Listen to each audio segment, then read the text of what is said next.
వాటర్లో yellow powder and salt వేసుకోవాలి. తర్వాత అరటికాయలు కట్ చేసుకోవాలి ఫ్రెండ్స్. అరటికాయ సైడ్ నుంచి ఇలా గీరుకుంటే గెర నుంచి చక్కగా చెక్క అంతా వచ్చేస్తుంది. ఆ పసుపు నీళ్ళలో వేసుకోవాలి. ఇది కలర్ షేడ్ అవ్వకుండా, నల్లబడకుండా.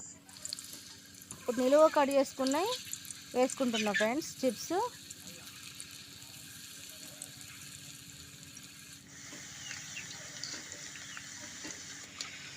ఎర్రగా వేయించుకోవాలి.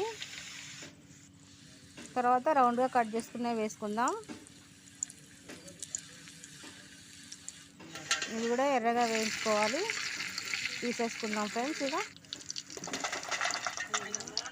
కరివేపాకు గోలించుకొని వేసుకోవాలి. తర్వాత పల్లీలు, ఎల్లిపాయ, కారం. బాయ్.